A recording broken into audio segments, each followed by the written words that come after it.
Salam damai sejahtera bagi kita sekalian. Kita akan mendengarkan firman Tuhan dengan tema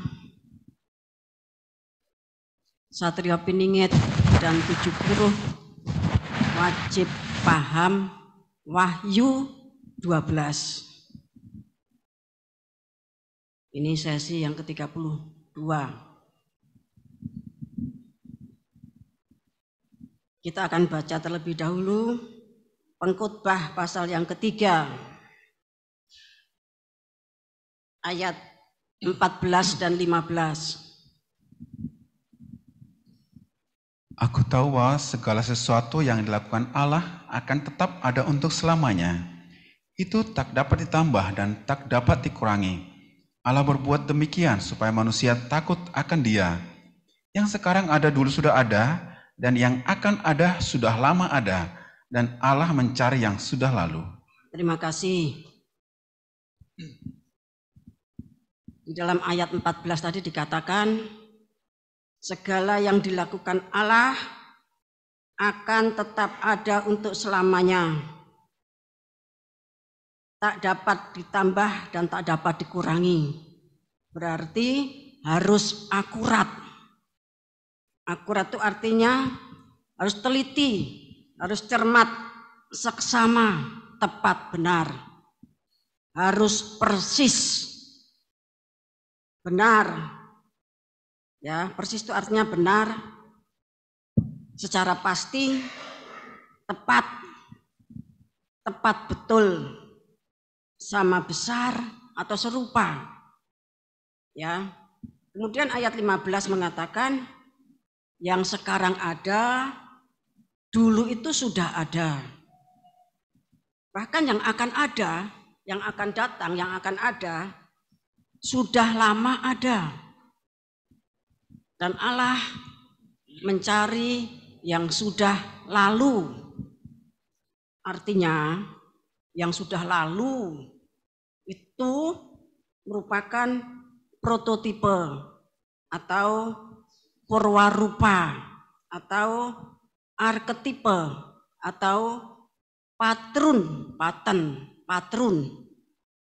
atau contoh adalah rupa yang pertama atau rupa awal atau contoh awal sebelum dibuat yang dikehendaki.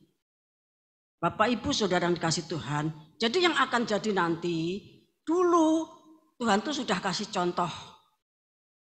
Lah, kemudian berjalannya waktu, Bapak Ibu yang kasih Tuhan itu tetap segala sesuatunya seperti contoh yang dahulu pernah ada. Kita bisa membaca dalam Wahyu pasal 22 ayat 18-19. Ya, nubuatan firman Tuhan itu tidak boleh ditambah, tidak boleh dikurangi. Seperti halnya tabernakel. Itu harus dibuat sesuai dengan contoh yang di surga. Kita akan baca Keluaran pasal 25 ayat 9. Menurut segala apa yang kutunjukkan kepadamu sebagai contoh kemah suci dan sebagai contoh segala perabotannya, demikianlah harus kamu membuatnya. Terima kasih. Jadi harus dibuat seperti contoh yang dilihat oleh Musa. Kita baca Ibrani pasal 8 ayat 5. Pelayanan mereka adalah gambaran dan bayangan dari apa yang ada di surga, sama seperti yang diberitahukan kepada Musa ketika ia hendak mendirikan kemah. Ingatlah demikian firman-Nya, bahwa engkau membuat semuanya itu menurut contoh yang telah ditunjukkan kepadamu di atas gunung itu. Ya, jadi contoh itu diberitahukan di atas gunung. Lah contohnya apa? Contohnya itu adalah kerajaan surga. Bapak Ibu Saudara kasih Tuhan, ya. Contohnya itu adalah kerajaan surga. Maka kerajaan surga itu dulu, sekarang, dan yang akan datang. Bapak Ibu kasih Tuhan, itu tidak pernah menjadi hancur atau menjadi tidak ada. Kalau suatu bangsa atau suatu kerajaan bisa. Bapak Ibu kasih Tuhan ya. Dulu ada berjaya, tapi kemudian tidak ada, musnah, ketimbun, ya reruntuhan atau gunung meletus atau apapun juga. Bapak Ibu kasih. Tapi kalau kerajaan surga yang menjadi contoh bagi kemah suci atau tabernakel itu kekal. Oleh sebab itu Bapak Ibu kasih Tuhan, di dalam Wahyu pasal 21 ayat 3, maka kemah suci itu di dalam bahasa Inggrisnya tetap disebut sebagai tabernakel, ya, di mana di sana ada umat, ada anak, ada pengantin perempuan mempelai anak domba. Kita baca kitab Wahyu pasal 15 ayat yang kelima.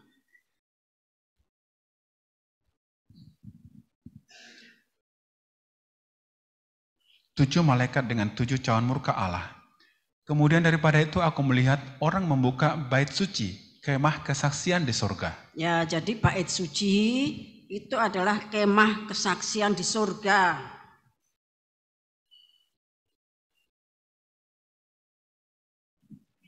Ya, bait suci itu adalah kemah kesaksian di surga. Kalau kita bahasa dalam bahasa Inggrisnya itu adalah menunjuk kepada tabernakel.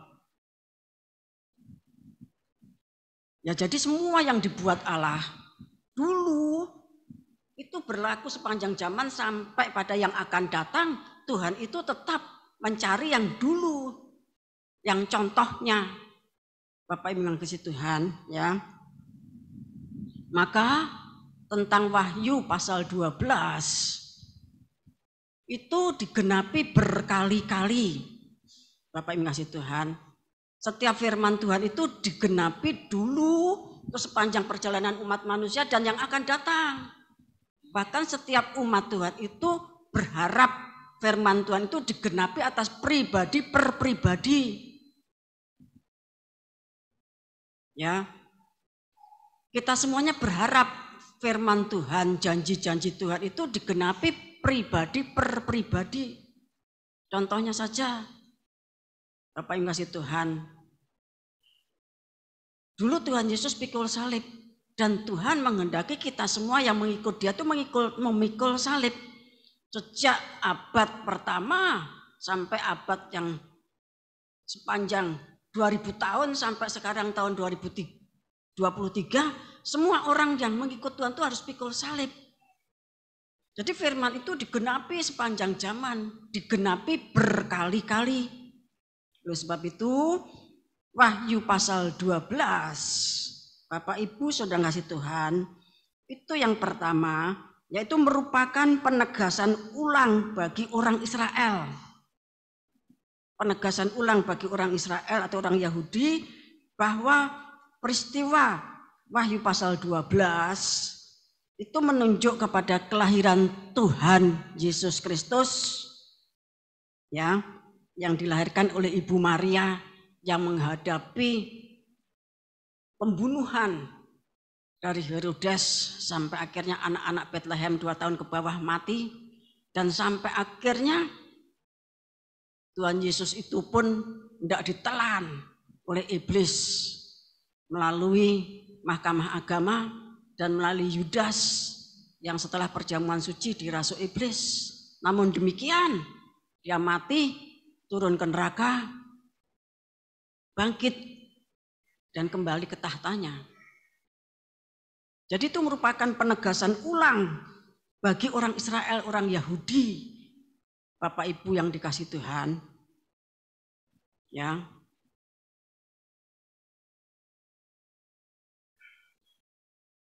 Kita akan membaca Daniel pasal 7.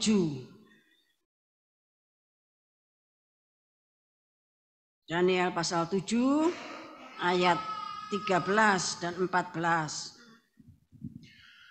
Aku terus melihat dalam penglihatan malam itu, tampak datang dengan awan-awan dari langit seorang seperti anak manusia. Datang ia kepada yang lanjut usianya itu dan ia dibawa ke hadapannya. Lalu diberikan kepadanya kekuasaan dan kemuliaan dan kekuasaan sebagai raja. Maka orang-orang dari segala bangsa, suku bangsa dan bahasa mengabdi kepadanya. Kekuasaannya ialah kekuasaan yang kekal, yang tidak akan lenyap, dan kerajaannya ialah kerajaan yang tidak akan musnah. Ayat 15. Maka aku Daniel terharu karena hal itu, dan penglihatan-penglihatan yang kulihat itu menggelisahkan aku. Ya, jadi Daniel itu sudah mendapatkan penglihatan, ya, bahwa seorang seperti anak manusia itu dibawa kepada yang lanjut usianya, dan ia dibawa ke hadapannya untuk menerima kekuasaan, untuk menjadi raja, ya, untuk menjadi raja. Daniel cuma mendapatkan penglihatan, ya, petunjuk ayat 13 dan 14. Namun dia memikirkan, dia itu menjadi terharu, ya, dia menjadi gelisah, karena itu tentang bangsanya, Bapak Ibu kasih Tuhan, ya. Jadi Wahyu pasal 12 di mana anak itu dibawa ke tahtanya, itu merupakan penggenapan kitab Nabi Daniel, ya. Sementara perempuan yang mengandung, ya, salut matahari, bulan, dan bintang, ya, itu digenapi di dalam kelahiran Tuhan Yesus Kristus yang pertama oleh Ibu Maria. Bapak Ibu kasih Tuhan. Jadi ini merupakan penegasan, karena itu yang menerima Rasul Yohanes di Pulau Patmos, dan ketika itu sudah banyak orang Yahudi yang menjadi Kristen, sehingga Wahyu 12 itu diungkapkan, ya. Kemudian Wahyu pasal 12 itu juga seperti yang sudah diajarkan kepada kita di LP BKWI dan STT BKWI. Kemudian yang ketiga, Bapak Ibu Saudara yang dikasih Tuhan, tanda besar di langit persis seperti Wahyu pasal 12 itu, ya, pernah betul-betul muncul di langit Israel, ya, dan orang Israel paham itu, yaitu pada tanggal 23 September tahun 2017. Pemandangan persis seperti Wahyu pasal 12 ini 1-6 itu pernah muncul di langit Israel, dan orang Israel paham betul, ya. Oleh sebab itu semakin banyak orang Israel yang percaya kepada Tuhan Yesus Kristus, seperti yang pernah saya sampaikan. Bapak Ibu kasih Tuhan, memang belum, ya, secara nasional, dan belum juga mau masuk menyatu dengan Goyim, ya. Kemudian yang keempat, Bapak Ibu kasih Tuhan, pekerjaan besar akhir zaman yang Tuhan percayakan kepada Indonesia, kepada hierarki, itu nanti akan betul-betul mewujudkan Wahyu pasal 12 tersebut. Bapak Ibu kasih Tuhan, bukan lagi untuk 2000 tahun yang lalu. Bapak Ibu kasih Tuhan, bukan lagi seperti yang terjadi di langit Israel 23 September tahun 2017. Bapak Ibu kasih Tuhan, tetapi persis seperti apa yang Tuhan kehendaki. Kita akan baca Daniel pasal 41. Maksud saya Yesaya pasal 41 ayat 1-3.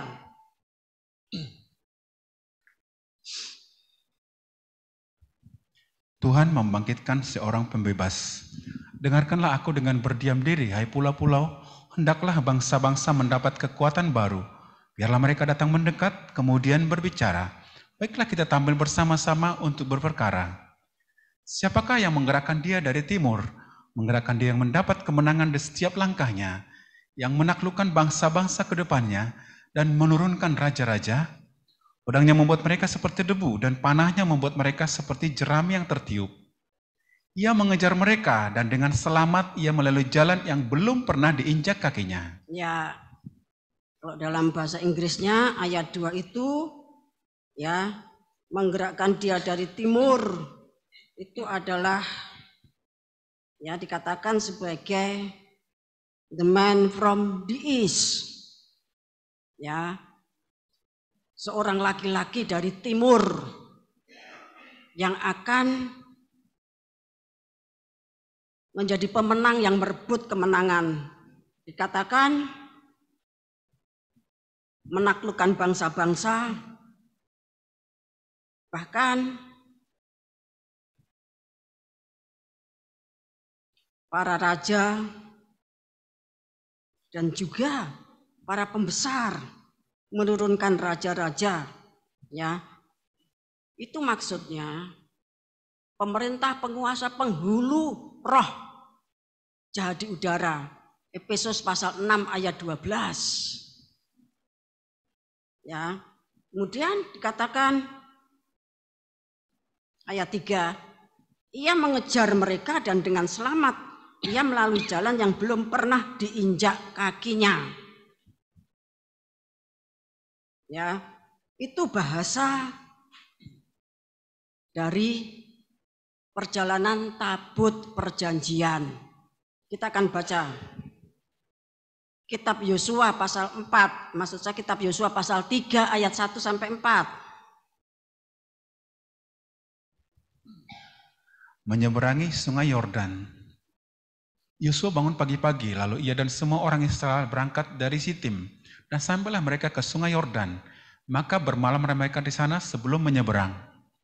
Setelah lewat 3 hari, para pengatur pasukan menjalani seluruh perkemahan dan memberi perintah kepada bangsa itu, katanya, segera sesudah kamu melihat tabut perjanjian Tuhan Allahmu yang diangkat para imam yang memang suku Lewi, maka kamu harus juga berangkat dari tempatmu dan mengikutinya.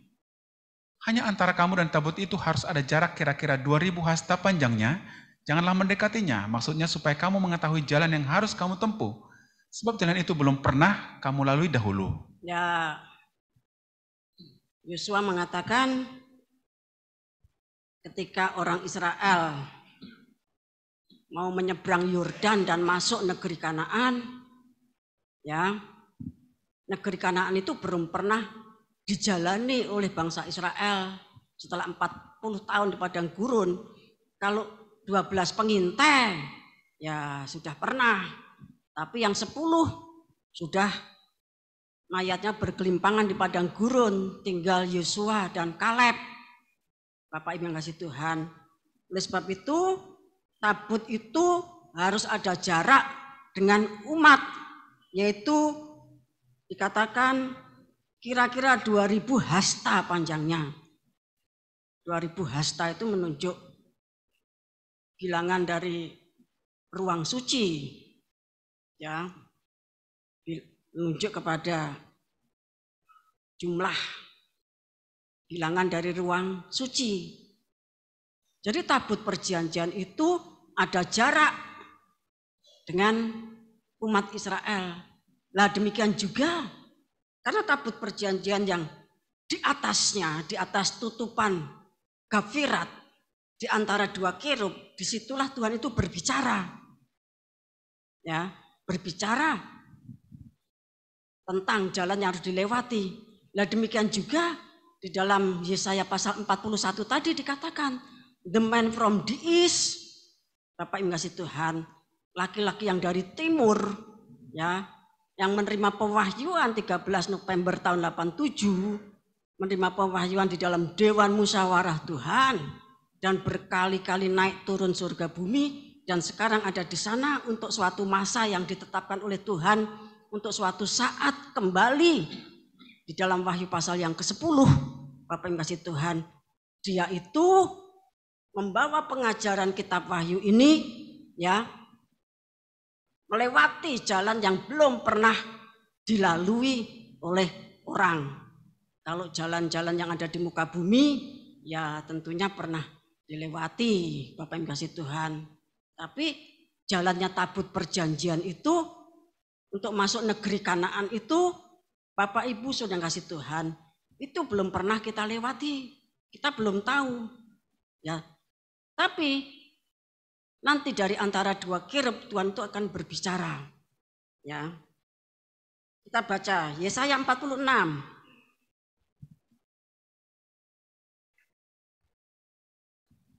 Ayat 9 sampai 11. Ingatlah hal-hal yang dahulu dari sejak purbakala, bahwasanya akulah Allah dan tidak ada yang lain. Akulah Allah dan tidak ada yang seperti aku. Yang memberitahukan dari mulanya hal yang kemudian, dan dari zaman purbakala apa yang belum terlaksana, yang berkata, keputusanku akan sampai dan segala kehendakku akan kulaksanakan. Yang memanggil burung buas dari timur dan orang yang melaksanakan putusanku dari negeri yang jauh. Aku telah mengatakannya, maka aku hendak melangsungkannya. Aku telah merencanakannya, maka aku hendak melaksanakannya. Terima kasih. Ya, ayat 10 tadi jelas dikatakan bahwa Tuhan itu sudah memberitahukan dari mulanya. Ya, sejak dulu itu sudah diberitahukan hal yang kemudian itu yang akan terjadi. Dan dari zaman yang purbakala itu sudah diberitahu, ya, apa yang belum terlaksana. Seperti Pengkhotbah pasal 3 ayat 15 tadi, Bapak Ibu kasih Tuhan. Jadi apa yang akan terjadi, ya,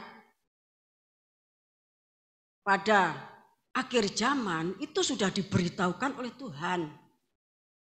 Ya, kalau Tuhan itu memanggil burung buas dari timur, Bapak Ibu kasih Tuhan, maka Tuhan sendiri akan melaksanakan apa yang sudah diputuskan tersebut. Nah, ayat-ayat ini juga digenapi berulang-ulang sejak zamannya Kores, ya. Dan tentunya ada hal-hal lain yang Tuhan sudah perintahkan untuk menjadi penolong untuk umat pilihan yang Bapak Ibu kasih Tuhan, ya. Beberapa saat yang lalu saya membaca, ya, suatu artikel yang menyatakan bahwa Presiden Amerika yang sebelumnya sekarang ini dia itu bagaikan Kores.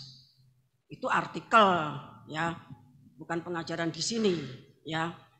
Presiden yang sebelum yang sekarang ini itu bagaikan Kores. Bapak Ibu kasih Tuhan, ya. Kemudian kita fokus kepada Wahyu 12 yang akan digenapi melalui pewahyuan berita kitab Wahyu, ya. Yang pertama-tama dimulai dengan pewahyuan kitab Wahyu. Kemudian rekrutmen. Ya. Rekrutmen itu artinya menarik. Dan kemudian screening itu pengujian, memilih orang yang memenuhi syarat. Ya.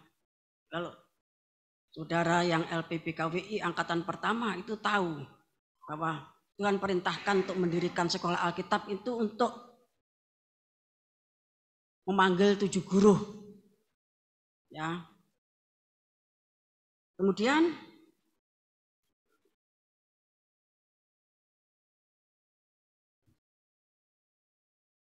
Tuhan melaksanakan apa yang disebut rekrutmen hierarki 1770 490. Kemudian ada MP3, ada masa pelatihan, pembacaan dan persiapan lewat kuliah, lewat penataran pengajaran, lewat penataran hikmat marifat, lewat fellowship, pergumulan doa puasa, pelatihan hikmat marifat melalui, ya,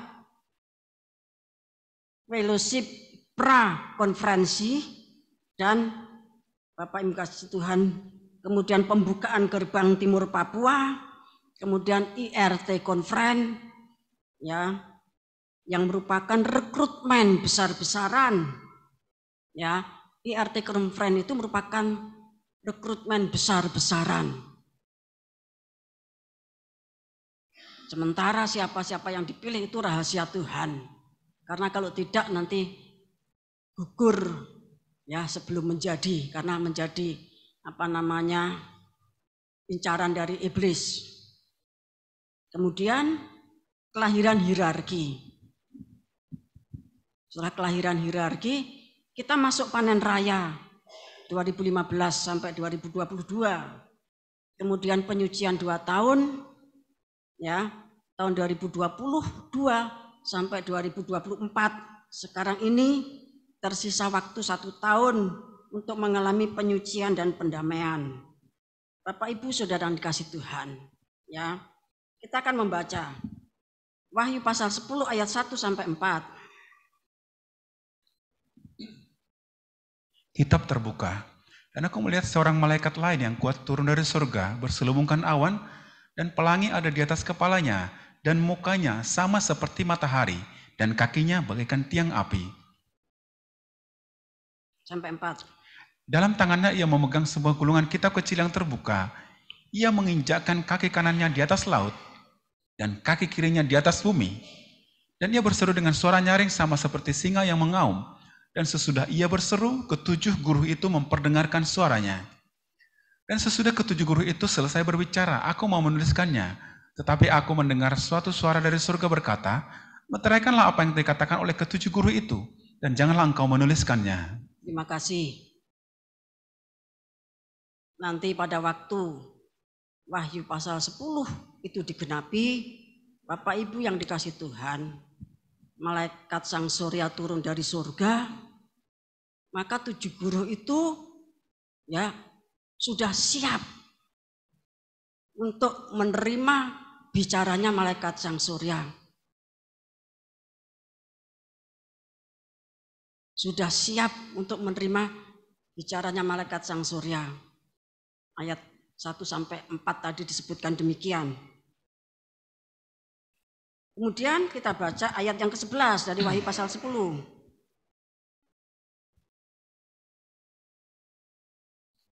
Maka ia berkata kepadaku, engkau harus bernubuat lagi kepada banyak bangsa dan kaum dan bahasa dan raja.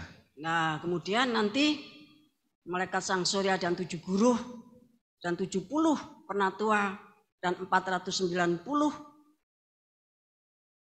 penghulu beserta hierarki kedua, beserta semua yang akan ikut turun pada waktu Wahyu pasal 10 digenapi. Hal ini tertulis di dalam Alkitab yang kedua. Bapak Ibu Saudara yang kasih Tuhan, ya, tentang turunnya semua, ya, bersama-sama dengan malaikat sang surya itu adanya tertulis di dalam Alkitab yang kedua. Ini betul ada, ini bukan dongeng. Bapak Ibu kasih Tuhan, ya. Sehingga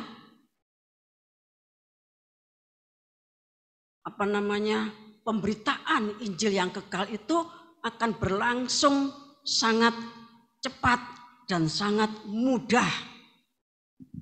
Kita baca Wahyu pasal 14.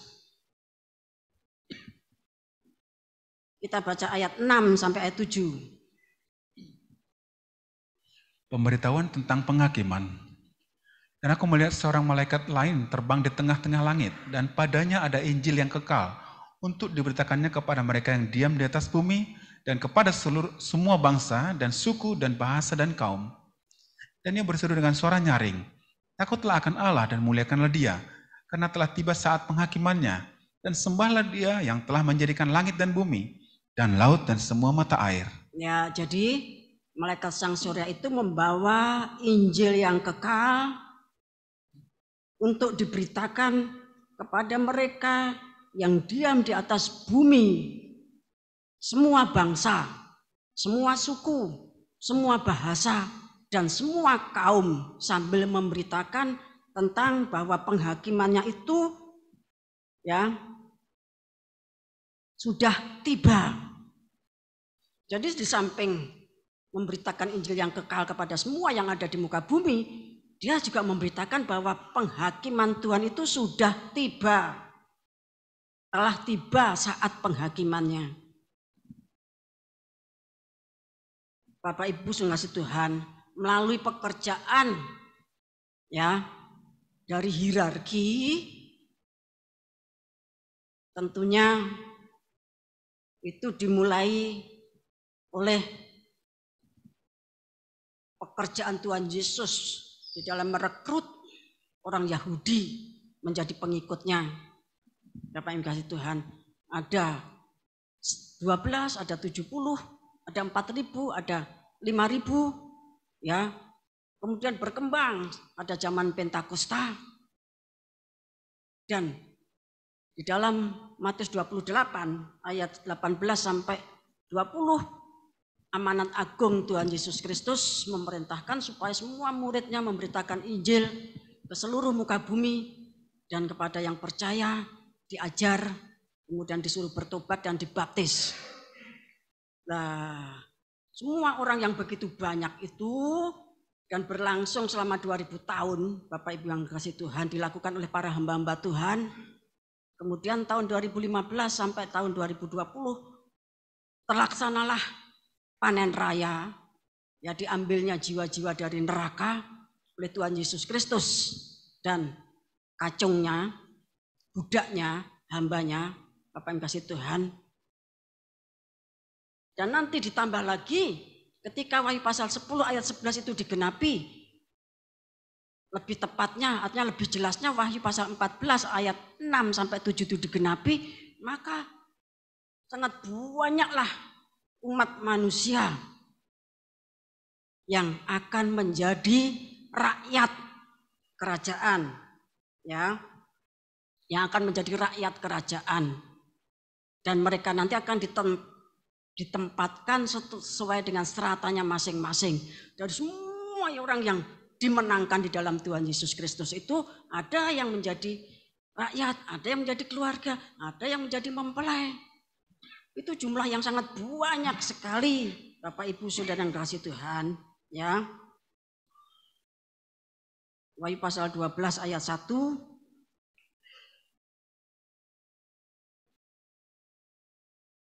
Kita baca, ya, bahwa anak yang dilahirkan itu seperti Daniel pasal 7 yang tadi kita sudah baca, ya, itu dibawa ke tahtanya dan dia menjadi raja. Seperti Wahyu pasal 12. Mari kita baca Wahyu pasal 12. Ayat 1 sampai 6. Perempuan dan naga. Maka tampaklah suatu tanda besar di langit. Seorang perempuan berselubungkan matahari dengan bulan di bawah kakinya, dan sebuah mahkota dari 12 bintang di atas kepalanya. Ia sedang mengandung, dan dalam keluhan dan penderitaannya hendak melahirkan, ia berteriak kesakitan. Maka tampaklah suatu tanda yang lain di langit, dan lihatlah, seekor naga merah padam yang besar, berkepala 7 dan bertanduk 10, dan di atas kepalanya ada 7 mahkota. Dan ekornya menyeret sepertiga dari bintang-bintang di langit dan melemparkannya ke atas bumi. Dan naga itu berdiri di hadapan perempuan yang hendak melahirkan itu untuk menelan anaknya segera sesudah perempuan itu melahirkannya. Maka ia melahirkan seorang anak laki-laki yang akan menggembalakan semua bangsa dengan gada besi. Tiba-tiba anaknya itu dirampas dan dibawa lari kepada Allah dan ke tahtanya. Perempuan itu lari ke padang gurun, di mana telah disediakan suatu tempat baginya oleh Allah, supaya ia dipelihara di situ 1260 hari lamanya. Ya, ayat 5 tadi, Bapak yang kasih Tuhan, itu persis seperti yang dilihat oleh Daniel, ya, seorang anak manusia di tengah awan, kemudian dibawa kepada yang lanjut usianya untuk menjadi raja. Bapak Ibu kasih Tuhan, ya, syarat kerajaan atau syarat mendirikan negara yang pertama itu harus punya wilayah. Ya, Tuhan Yesus Kristus, anak Daud, ya, yang memegang perjanjian garam. Ya, yang memegang perjanjian garam, dia itu punya wilayah. Bumi seisinya, alam semesta ini miliknya. Dan secara khusus nanti langit baru dan bumi baru itu tempat pemerintahannya. Kemudian syarat yang kedua, itu harus ada rakyat. Ya, ada wilayah, ada rakyat. Tadi sudah saya katakan, semua orang yang diinjili oleh Tuhan Yesus Kristus, kemudian amanat agung Matius 28, ya, ayat 20 dan seterusnya tadi. Kemudian Bapak Ibu yang dikasih Tuhan, ya, yang dilakukan oleh para hamba-hamba Tuhan sejak abad pertama sampai abad ke-20, bahkan sampai sekarang, itu semuanya menjadi rakyat. Bahkan pun Bapak Ibu sudah dikasih Tuhan, mereka yang ada di neraka, yang sudah diambil oleh Tuhan dalam masa 7 tahun 2015 sampai 2020, itu pun menjadi rakyat. Belum lagi ditambah Wahyu pasal 10 ayat 11, Wahyu pasal 14 ayat 6 dan 7, itu rakyat yang nanti akan ditata sesuai dengan ya bagian-bagian di dalam tabernakel. Bapak Ibu yang kasih Tuhan. Kemudian syarat yang ketiga, setelah ada wilayah, ada rakyat, maka harus ada pemerintah. Ya, presiden atau raja. Dan Tuhan Yesus Kristus itu adalah raja segala raja, Tuhan di atas segala tuan. Kita baca Wahyu 19 ayat 16.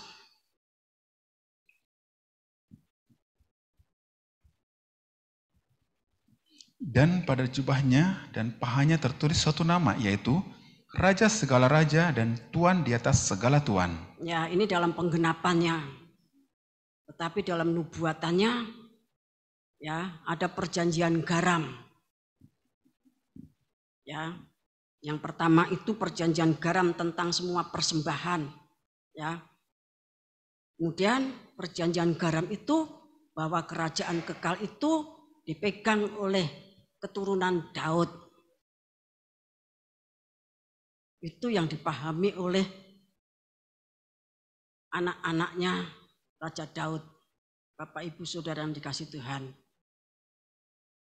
Dan yang memang dijanjikan oleh Tuhan kepada Daud dan anak-anaknya. Nah, Tuhan Yesus Kristus itu disebut sebagai anak Daud, maka dia itu adalah raja yang kekal. Kemudian syarat yang keempat, ya, itu harus ada pengakuan. Makanya ketika Indonesia merdeka, ya kalau kita baca sejarah, itu ada pengakuan dari negara lain. Ya, kita baca Filipi pasal 2 ayat 5 sampai 11. Hendaklah kamu dalam hidup bersama menaruh pikiran dan perasaan yang terdapat juga dalam Kristus Yesus, yang walaupun dalam rupa Allah tidak menganggap kesetaraan dengan Allah itu sebagai milik yang harus dipertahankan, melainkan telah mengosongkan dirinya sendiri dan mengambil rupa seorang hamba dan menjadi sama dengan manusia. Dan dalam keadaan sebagai manusia ia telah merendahkan dirinya dan taat sampai mati, bahkan sampai mati di kayu salib. Itulah sebabnya Allah sangat meninggikan dia dan mengaruniakan kepadanya nama di atas segala nama, supaya dalam nama Yesus bertekuk lutut segala yang ada di langit dan yang ada di atas bumi dan yang ada di bawah bumi, dan segala lidah mengaku Yesus Kristus adalah Tuhan, bagi kemuliaan Allah Bapa. Ada saatnya nanti, ya, segala yang ada di langit dan yang ada di atas bumi dan yang ada di bawah bumi itu bertekuk lutut. Dan segala lidah mengaku bahwa Yesus Kristus itu adalah Tuhan. Bagi kemuliaan Allah Bapa. Bapak yang kasih Tuhan. Jadi syarat-syarat tadi sudah dipenuhi. Untuk anak manusia, anak laki-laki tadi, ketahtanya untuk menjadi raja kekal. Menggenapkan nubuatan di dalam Daniel. Sementara penggenapan untuk akhir zaman, tadi kan sudah saya katakan, kitab Wahyu itu pasal 12 itu digenapi berkali-kali. Ya, jelas itu pada zamannya Tuhan Yesus lahir. Kemudian seperti yang diajarkan di LPBKWI dan STTBKWI, saudara sudah hafal. Kemudian tanda besar di langit, khusus langit Israel, tentang Wahyu pasal 12 ini. Dan yang terakhir itu adalah pekerjaannya hierarki. Ya, pekerjaannya hierarki. Malaikat sang surya, 7 guru, 70 penatua, dan 490 penghulu beserta hierarki kedua dan semua orang yang terlibat dalam pembangunan tubuh Kristus melalui kitab Wahyu, Bapak Ibu kasih Tuhan, itu mengerjakan pada akhir zaman ini bagaimana kitab Wahyu pasal 12 itu nanti menjadi kenyataan. Bapak Ibu kasih Tuhan, bagaimana nanti kita berjuang untuk mendapatkan rakyat dari kerajaan surga itu sebanyak-banyaknya. Pada waktu Wahyu pasal 10 ayat 11 digenapi, pada waktu Wahyu pasal 14 ayat 6-7 digenapi. Kita berjuang. Bapak Ibu kasih Tuhan. Ya.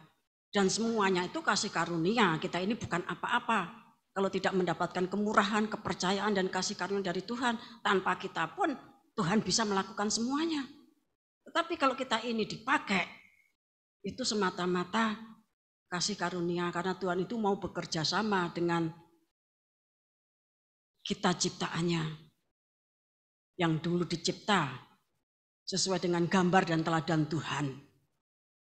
Menjadi teman, sekutu, menjadi sahabat, sampai puncaknya menjadi mempelai. Pengantin perempuan mempelai anak domba. Kita ini manusia yang dicipta menurut gambar dan teladan Tuhan. Ya. Nah, tentang pakaian matahari yang menyalut, kemudian bulan yang menjadi pijakannya, dan kemudian juga 12 bintang yang menjadi mahkota, itu untuk akhir zaman, itu menunjuk kepada makrifat. Bapak Ibu kasih Tuhan, ya. Perempuan di dalam Wahyu pasal 12 itu jelas itu menunjuk pengantin perempuan, bisa juga menunjuk kepada gereja. Ya. Kemudian matahari itu menunjuk kepada makrifat cahyo bagas koro. Ya. Kemudian bulan itu menunjuk kepada makrifat condro rini. Kemudian 12 bintang itu menunjuk kepada makrifat cahyo kartiko. Kita baca 1 Korintus pasal 15. 1 Korintus pasal yang ke-15. Kita baca ayat 40 sampai 41. Ada tubuh surgawi dan ada tubuh duniawi. Tapi kemuliaan tubuh surgawi lain daripada kemuliaan tubuh duniawi. Kemuliaan matahari lain daripada kemuliaan bulan. Dan kemuliaan bulan lain daripada kemuliaan bintang-bintang. Dan kemuliaan bintang yang satu berbeda dengan kemuliaan bintang yang lain. Terima kasih. 1 Korintus pasal 15 ini jelas, ini berbicara tentang kebangkitan. Nanti di surga itu ya kita memakai tubuh surgawi. Ketika kita di bumi kita memakai tubuh duniawi. Ya, kemuliaan tubuh surgawi itu beda dengan kemuliaan tubuh duniawi. Minta tolong Pak Rusman ayat 40 itu dibaca di dalam bahasa Inggrisnya. There are also celestial bodies and bodies terrestrial, but the glory of the celestial is one, and the glory of the terrestrial is another. Ya, jadi tubuh surgawi itu disebut sebagai celestial bodies. Ya. Ini berbicara tentang nanti tubuh surgawi. Dan kemuliaan di dalam tubuh surgawi itu ada kemuliaan matahari, ada kemuliaan bulan, ada kemuliaan bintang-bintang. Kemuliaan bintang yang satu beda dengan kemuliaan bintang yang lain. Namun tubuh surgawi itu menunjuk juga kalau kita tuh sedang bermakrifat.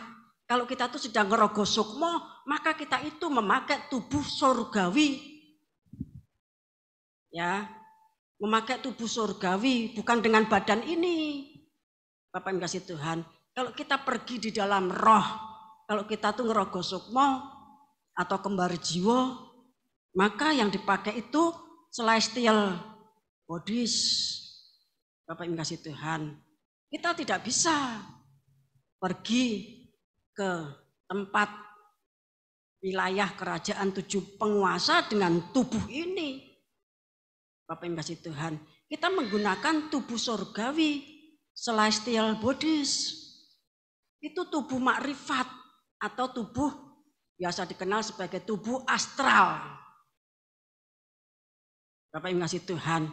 Lah pada saat hierarki itu bermakrifat di dalam pergi di dalam roh dengan celestial bodies, Bapak Ibu yang kasih Tuhan, maka itu ada makrifat ya, Cahyo Bagaskoro. Cahyo itu cahaya. Ya. Dia punya cahaya sebagai malaikat sang surya. Sebagai matahari. Nah, kemudian ada kemuliaan bulan atau Condrorini. Bapak yang kasih Tuhan. Condro itu dalam bahasa Sanskerta artinya bulan. Ini untuk perempuan. Ya, Cahyo Bagaskoro itu untuk laki-laki. Condrorini itu untuk perempuan. Kemudian ada Cahyo Kartiko. Itu kemuliaan bintang-bintang. Tadi dikatakan bintang itu banyak. Kemuliaan bintang yang satu beda dengan kemuliaan bintang yang lain. Tetapi untuk matahari tidak disebut. Bapak yang kasih Tuhan. Ya, ada banyak matahari sekalipun di alam semesta itu memang banyak matahari. Tetapi di dalam 1 Korintus 15 ini tidak disebutkan. Kemuliaan matahari yang satu berbeda dengan matahari yang lain. Tidak, Bapak yang kasih Tuhan. Jadi melalui makrifatnya ya, Cahyo Bagaskoro, Condrorini ya, dan Cahyo Kartiko. Kartiko itu bintang. Dan ada Cokro Pelangi. Ya. Cokro itu berasal dari bahasa Sanskerta yang berarti roda berputar. Cakra itu adalah pintu energi yang memompa energi kotor keluar dari tubuh dan menggantinya dengan energi yang bersih. Ini bahasan tentang hikmat ma'rifat kalau kita bermeditasi.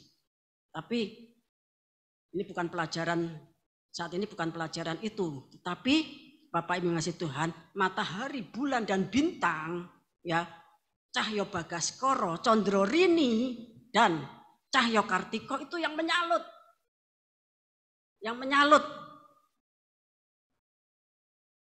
Perempuan. Ya. Yang mengandung, yang nanti melahirkan raja di atas segala raja, tuan di atas segala tuan. Itu kita ini termasuk sebagai pejuang untuk terwujudnya peristiwa tersebut. Seperti zaman dulu Bapak Ibu kasih Tuhan, zaman perjuangan tahun 45 ke depannya, bukan ke depan, ke belakang. Banyak sekali pejuang-pejuang untuk terwujudnya kemerdekaan Republik Indonesia. Banyak pejuang-pejuang untuk terwujudnya NKRI. Bapak Ibu Saudara kasih Tuhan. Nah demikian juga untuk terwujudnya kerajaan surga di bumi itu untuk masa 2000 tahun ini, tetapi untuk terwujudnya kerajaan surga di dalam langit baru dan bumi baru, kita ini ikut berjuang sekalipun cuma kecil saja. Sekalipun perjuangan kita cuma kecil saja. Kalau zaman dulu ibu-ibu ada yang memberikan makanan, minuman untuk pejuang-pejuang itu, ada yang memberikan obat, ada yang memberikan hasil kebunnya, ada yang ini, itu, dan sebagainya. Nah demikian juga kita. Rakyat dari kerajaan surga yang akan didirikan di dalam langit baru dan bumi baru itu, kita ini ikut berjuang, sekalipun kecil, dan sangat tidak berarti dibandingkan kekuasaan kedahsyatan raja di atas segala raja. Tapi kalau tidak ada kita, Bapak Ibu kasih Tuhan, ya tentunya tidak apa-apa juga. Kita ini hanya mendapat kasih karunia. Jadi wujud nyata dari apa yang dinubuatkan oleh Daniel, yang dinubuatkan oleh Rasul Yohanes di Pulau Patmos, itu kan harus ada wujudnya. Bukan cuma pengajaran, Bapak Ibu kasih Tuhan, tetapi harus terwujud, dan wujudnya itu nanti akan terbentuk pada akhir zaman ini. Ya, adanya langit baru dan bumi baru. Kemudian adanya rakyat, ya, yang jumlahnya sangat besar sekali. Kemudian adanya pemerintah, yaitu Tuhan Yesus Kristus. Bapak Ibu sudah ngasih Tuhan, seperti Indonesia ada negara, ada rakyat, ya. Begitu merdeka harus ada presidennya, ada pengakuan dari negara lain. Lah Tuhan Yesus itu sudah mengerjakan semuanya sendirian, ya. Nah kita ini cuma teman sekerja di ladang Tuhan. Suratan Korintus mengatakan demikian.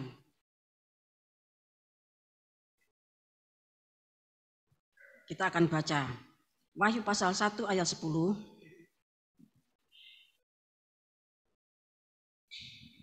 Pada hari Tuhan aku dikuasai oleh roh dan aku mendengar dari belakangku suatu suara yang nyaring seperti bunyi sangkakala. Kalau dalam bahasa Jawanya, ketika Rasul Yohanes itu ngerogo sukmo, pergi di dalam roh. Kemudian Wahyu pasal 4 ayat 2. Segera aku dikuasai oleh roh dan lihatlah sebuah tahta terdiri di surga dan di tahta itu duduk seorang. Ya. Terus Wahyu 17 ayat 3. Dalam roh aku dibawanya ke padang gurun dan aku melihat seorang perempuan duduk di atas seekor binatang yang merah ungu yang penuh tertulis dengan nama-nama hujat. Binatang itu mempunyai 7 kepala dan 10 tanduk. Kemudian Wahyu pasal 21 ayat 10. Lalu dalam roh ia membawa aku ke atas sebuah gunung yang besar lagi tinggi dan ia menunjukkan kepadaku kota yang kudus itu, Yerusalem, turun dari surga dari Allah. Terima kasih. Kita baca juga 1 Korintus 5 ayat 3 sampai 5. 1 Korintus pasal 5 ayat 3 sampai 5. Sebab aku sekalipun secara badannya tidak hadir, tetapi secara rohani hadir. Aku sama seperti aku hadir, telah menjatuhkan hukuman atas dia yang telah melakukan hal yang semacam itu. Bila mana kita berkumpul dalam roh, kamu bersama-sama dengan aku, dengan kuasa Yesus Tuhan kita. Orang itu harus kita serahkan dalam nama Tuhan Yesus kepada iblis, sehingga binasa tubuhnya agar rohnya diselamatkan pada hari Tuhan. Ya, ini Rasul Paulus ngerogo sukmo ke Korintus. Kita baca Kolose pasal 2 ayat yang kelima. Sebab meskipun aku sendiri tidak ada di antara kamu, tetapi dalam roh aku bersama-sama dengan kamu dan aku melihat dengan sukacita tertib hidupmu dan keteguhan imanmu dalam Kristus. Ya, terima kasih.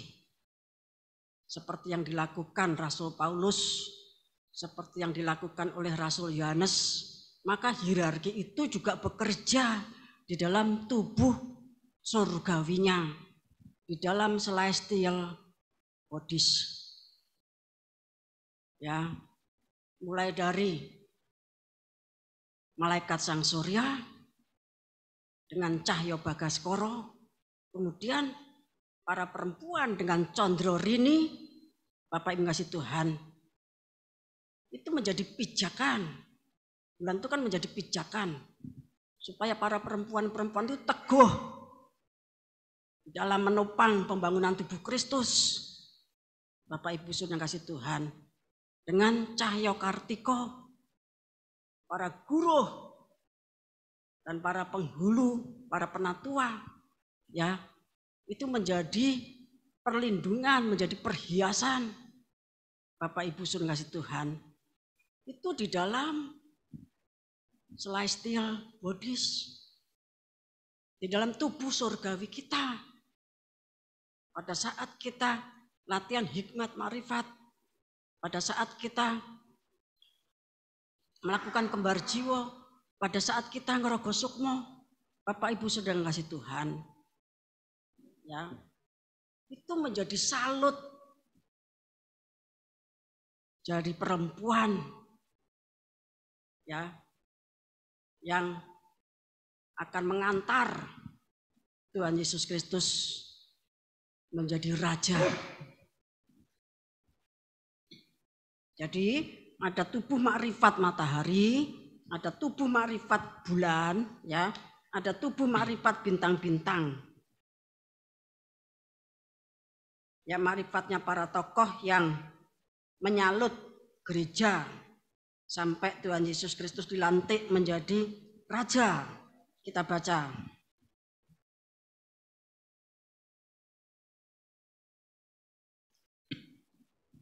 Sebentar,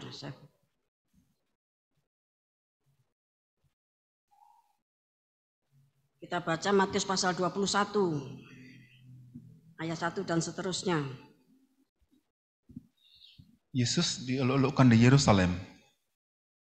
Ketika Yesus dan murid-muridnya telah dekat Yerusalem dan tiba di Betfage yang terletak di Bukit Zaitun, Yesus menyuruh 2 orang muridnya dengan pesan, "Pergilah ke kampung yang di depanmu itu, dan di situ kamu akan segera menemukan seekor keledai betina tertambat, dan anaknya ada dekatnya. Lepaskanlah keledai itu dan bawalah keduanya kepadaku. Dan jikalau ada orang menegur kamu, katakanlah, Tuhan memerlukannya, ia akan segera mengembalikannya." Hal itu terjadi supaya genaplah firman yang disampaikan oleh Nabi. "Katakanlah kepada putri Sion, lihat, rajamu datang kepadamu. Ia lemah lembut dan mengendarai seekor keledai beban yang muda." Maka pergilah murid-murid itu dan berbuat seperti yang ditugaskan Yesus kepada mereka. Mereka membawa keledai betina itu bersama anaknya, lalu mengalasinya dengan pakaian mereka, dan Yesus pun naik di atasnya. Orang banyak yang sangat besar jumlahnya menghamparkan pakaiannya di jalan. Ada pula yang memotong ranting-ranting dari pohon-pohon dan menyebarkannya di jalan. Dan orang banyak yang berjalan depan Yesus dan yang mengikutinya dari belakang berseru, katanya, "Hosana bagi anak Daud, diberkatilah dia yang datang dalam nama Tuhan, Hosana di tempat yang maha tinggi." Dan ketika ia masuk ke Yerusalem, gemparlah seluruh kota itu dan orang berkata, "Siapakah orang ini?" Dan orang banyak itu menyahut, "Inilah Nabi Yesus dari Nazaret di Galilea." Terima kasih. Jadi untuk pelantikan Tuhan Yesus di bumi, untuk menggenapkan nubuat Nabi, Bapak Ibu yang kasih Tuhan, ya, kita baca ulang ayat 5 dan 6. "Katakanlah kepada putri Sion, lihat rajamu datang kepadamu, ia lemah lembut dan mengendarai seekor keledai beban yang muda. Maka pergilah murid-murid itu dan berbuat seperti yang ditugaskan Yesus kepada mereka." Jadi murid-murid itu bekerja, mendapatkan tugas untuk melakukan mempersiapkan suatu prosesi pelantikan raja. Bapak yang kasih Tuhan, ya. Setelah keledai itu didapat, kemudian para murid mengalasi keledai tadi dengan pakaiannya. Lah orang banyak tentunya yang simpatik, ya, percaya pada Tuhan Yesus, membuka jubahnya, ditaruh di jalan seperti dibikin red carpet gitu. Kemudian mereka mengambil ranting-ranting, kemudian disebarkan sepanjang perjalanan sambil mereka tuh mengeluh-elukan. Dikatakan di sini, "Hosana bagi anak Daud, diberkatilah dia yang datang dalam nama Tuhan, Hosana di tempat yang maha tinggi." Jadi untuk terjadinya prosesi pelantikan raja, para murid itu mendapatkan tugas. Ya, para muridnya Tuhan itu mendapatkan tugas. Lah demikian juga kita, para muridnya Tuhan, dan terutama kita ini murid kitab Wahyu. Orang yang digembalakan oleh penggembalaan kitab Wahyu, Bapak Ibu saudara Tuhan, kita itu mendapatkan tugas untuk mempersiapkan prosesi pelantikan raja di atas segala raja, Tuhan di atas segala Tuhan, nanti yang akan dilahirkan oleh gereja, ya, yang dibawa ke tahta. Dia gembala, dia raja, dia pengantin, dia mempelai pria surga. Lah kita tuh bekerja, ya, sebatas usia kita lahir tahun berapa, sampai nanti peristiwa itu digenapi, cuma sedikit waktu. Bapak Ibu kasih Tuhan. Oleh sebab itu, semua yang punya makrifat, ya, semua yang punya makrifat, entahkah itu makrifat Cahyo Bagaskoro, Condrorini, ya, Cahyo Kartiko, ataupun Cokro Pelangi, Bapak Ibu kasih Tuhan, kita manfaatkan. Kalau mungkin belum sampai di situ, ya semua makrifat yang kita miliki, kita manfaatkan untuk menyalut, membungkus semua orang yang akan masuk di dalam pembangunan tubuh Kristus. Jadi kalau kita berdoanya harus semakin melebar. Seperti ada pujian ya, pancangkanlah tali kemahmu, lapangkanlah tempat kemahmu, pancangkan kokoh patokmu, panjangkan talinya. Artinya kalau kita berdoa mulai melebar, bukan cuma untuk keluarga kita, tetapi untuk ya semua umat Tuhan, bahkan sampai pun pekerjaan-pekerjaan yang akan datang. Bapak Ibu kasih Tuhan, sampai nanti rakyat kerajaan surga itu ya dimenangkan semuanya. Sampai nanti semua lidah mengaku. Bapak Ibu kasih Tuhan, Filipi 2 ayat terakhir tadi mengatakan demikian. Itu tugas kita. Jadi makrifat ini belum berhenti, Bapak Ibu kasih Tuhan. Ya, makrifat ini belum berhenti. Makrifat ini belum berhenti. Sampai nanti Wahyu pasal 12 itu digenapi, Bapak Ibu yang kasih Tuhan. Kita akan membaca Wahyu pasal 5 ayat 8 sampai 10. Ketika ia mengambil gulungan kitab itu, tersungkurlah keempat makhluk dan ke-24 tua-tua itu di hadapan anak domba itu, masing-masing memegang satu kecapi dan satu cawan emas penuh dengan kemenyan. Itulah doa orang-orang kudus. Dan mereka menyanyikan satu nyanyian baru, katanya, Engkau layak menerima gulungan kitab itu dan membuka meterai-meterainya, karena engkau telah disembelih dan dengan darahmu engkau telah membeli mereka bagi Allah dari tiap-tiap suku dan bahasa dan kaum dan bangsa. Engkau telah membuat mereka menjadi suatu kerajaan dan menjadi imam-imam bagi Allah kita. Dan mereka akan memerintah sebagai raja di bumi. Ya, jadi hanya oleh pengorbanannya Tuhan Yesus Kristus, semua umat manusia dari setiap ya suku, bahasa, kaum, dan bangsa itu dibeli oleh darah Kristus. Kemudian mereka itu dijadikan suatu kerajaan, yaitu kerajaan imamat. Imam-imam, jadi disebut imamat rajani, imamat yang punya kerajaan. Sementara Tuhan Yesus nanti akan menjadi rajanya. Bapak Ibu kasih Tuhan, kalau 1 Petrus pasal 2, mari kita baca.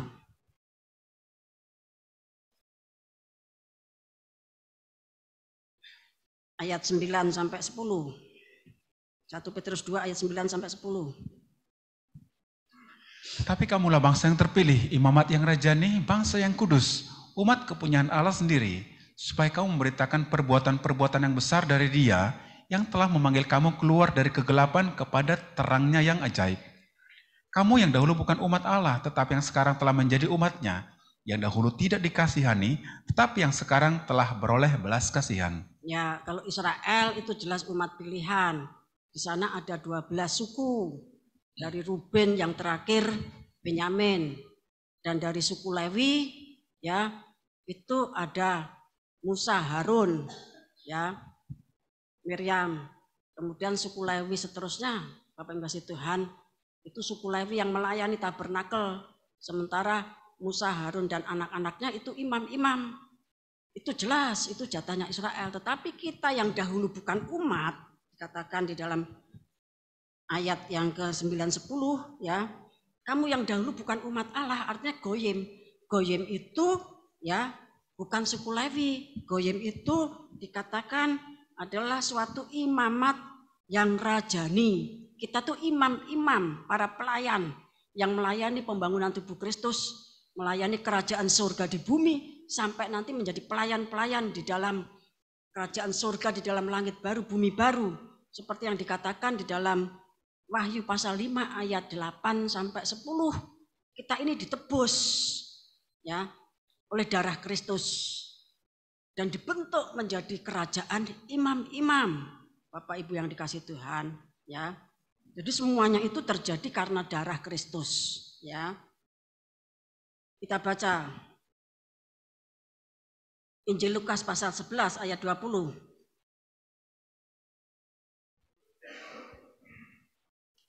Tetapi jika aku mengusir setan dengan kuasa Allah, maka sesungguhnya kerajaan Allah sudah datang kepadamu. Ya, jikalau aku Guru besar itu Tuhan Yesus mengusir setan dengan kuasa Allah, maka sesungguhnya kerajaan Allah sudah datang kepadamu. Jadi cirinya kerajaan Allah itu ada kuasa. Bapak Ibu kasih Tuhan. Ada kuasa. Bahkan nanti yang akan dipercayakan kepada imamat kerajaan itu bukan cuma sekedar kuasa. Ada kuasa, ada kekayaan, ada hikmat, ada kasekten, hormat, kemuliaan, dan puji-pujian. Suatu yang sangat infinity. Bapak Ibu yang dikasih Tuhan. Ya, kita baca juga Efesus pasal 1. Ayat 17 sampai 22.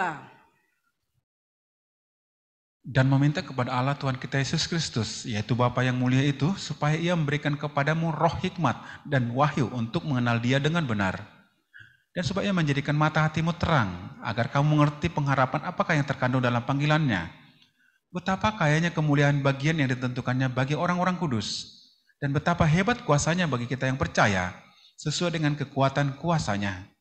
Yang dikerjakannya di dalam Kristus dengan membangkitkan dia dari antara orang mati, dan mendudukkan dia di sebelah kanannya di surga. Jauh lebih tinggi dari segala pemerintah dan penguasa dan kekuasaan dan kerajaan dan tiap-tiap nama yang dapat disebut, bukan hanya di dunia ini saja, melainkan juga di dunia yang akan datang. Dan segala sesuatu telah diletakkannya di bawah kaki Kristus, dan dia telah diberikannya kepada jemaat sebagai kepala dari segala yang ada. Ayat 23. Jemaat yang adalah tubuhnya, yaitu kepenuhan dia yang memenuhi semua dan segala sesuatu. Ya, jadi kedahsyatan Tuhan Yesus Kristus itu hanya bisa dipahami, diungkap kalau firman Tuhan ini dibukakan rahasianya melalui pewahyuan. Ya, sehingga umat itu bisa mengenal Tuhan secara benar. Kemuliaan seperti apa yang Tuhan janjikan kepada kita? Ya, kemuliaan seperti apa yang Tuhan janjikan kepada kita? Bapak Ibu kasih Tuhan, di samping kemuliaan 7 perkara, maka dia yang sudah mati bangkit dan kemudian naik ke surga, duduk di sebelah kanan Bapa, dia itu menjadi kepala dari gereja. Menjadi kepala dari tubuhnya. Bapak Ibu kasih Tuhan. Nah, tentunya kalau kita ini merasa bagian dari tubuhnya, maka kita juga tentu merasa mendapatkan tugas. Seperti Matius pasal 21 ayat 6 tadi, seperti murid-murid itu mendapatkan tugas untuk menyiapkan tunggangan dari Tuhan Yesus Kristus. Sekalipun itu pinjam, ya, keledai itu murid-murid tidak punya, ya, Tuhan Yesus juga tidak punya, sehingga pinjam. Tadi dikatakan Tuhan, ya, nanti dikembalikan. Bapak kasih Tuhan. Nah, tentunya bukan itu saja, segala sesuatunya dipersiapkan sesuai yang ditugaskan Tuhan kepada murid-murid tadi. Nah, kita ini mendapatkan tugas untuk persiapan pelantikan raja pada akhir zaman. Kita harus menjadi salut, ya, bagaikan Cahyo Bagaskoro. Kita harus teguh, di mana perempuan itu berdiri di atas bulan. Bulan itu harus teguh, tidak gelundung ke sana kemari. Ya, sehingga perempuan itu tidak punya pijakan. Bapak yang kasih Tuhan. Condro Rini. Bapak yang kasih Tuhan. Rini itu, kalau kita melihat di dalam kamus, Rini itu artinya kecil tapi ulet. Ya, sedangkan Condro itu bahasa Sanskertanya itu menunjuk kepada bulan. Supaya para perempuan ini teguh sekalipun kita ini kecil. Ya. Berkat kita juga kecil, duit kita juga kecil, tetapi biarlah kita teguh menjadi pijakan dari perempuan di dalam Wahyu pasal 12. Kemudian para guru, penatua dan penghulu tentunya seia sekata, Bapak Ibu kasih Tuhan, menjadi mahkota, ya, perhiasan dari kepala perempuan dalam Wahyu pasal 12 tadi. Bersatu padu untuk menjadi mahkota perhiasan bagi perempuan, Bapak Ibu Saudara yang kasih Tuhan. Karena Tadi sudah saya katakan, Wahyu pasal 12 itu digenapi berulang-ulang. Tapi Tuhan itu mencari yang sudah lalu, ya, supaya benih perempuan itu nanti pada puncaknya menggenapkan Kejadian 3 ayat 15, meremukkan kepala ular. Bapak yang kasih Tuhan, puncaknya itu tentu merupakan kesatuan antara Tuhan Yesus beserta seluruh umatnya di dalam Wahyu pasal 20 ayat 1 sampai 3. Menangkap Satan atau ular tua itu, kemudian diikat, dimasukkan lubang bottomless pit, ya, kemudian ditutup, dimeterai. Bapak Ibu yang kasih Tuhan,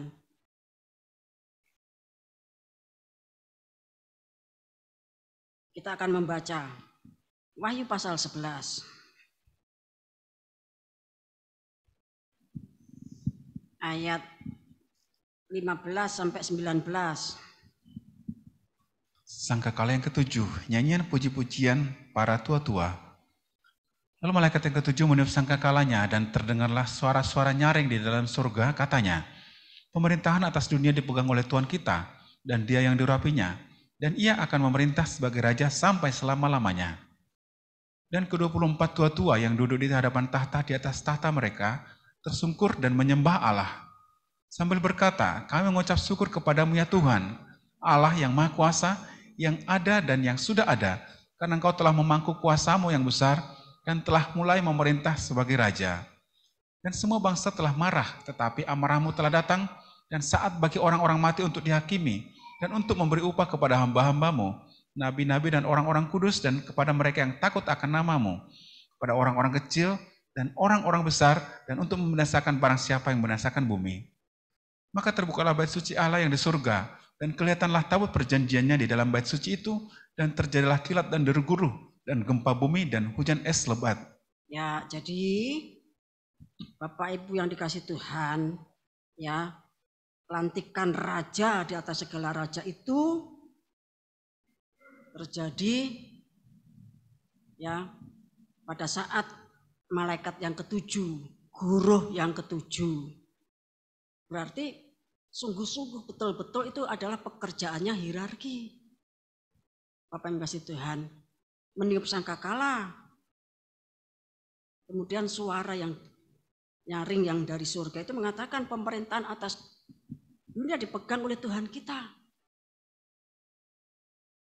Bapak Ibu yang kasih Tuhan, jadi pelantikan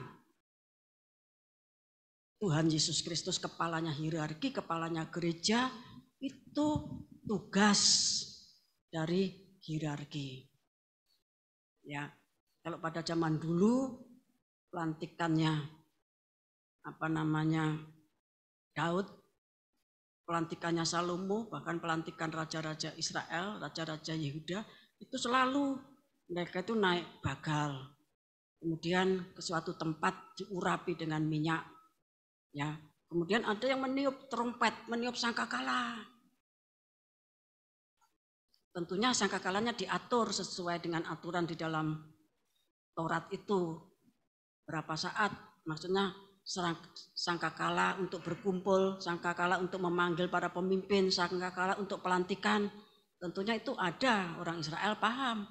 Nah demikian juga Bapak Ibu yang dikasih Tuhan, ketika Tuhan Yesus itu dilantik menjadi raja, maka guruh yang ketujuh itu meniup sangkakalanya. Dan kemudian terjadi peristiwa-peristiwa yang besar. Kita baca Wahyu 19 ayat 6 sampai 9. Perjamuan kawin anak domba. Lalu kau mendengar seperti suara himpunan besar orang banyak, seperti desau air bah dan seperti deru guru yang hebat, katanya, haleluya, karena Tuhan Allah kita yang Maha Kuasa telah menjadi Raja. Marilah kita bersukacita dan bersorak-sorai dan memuliakan Dia. Karena hari perkawinan anak domba telah tiba dan pengantinnya telah siap sedia.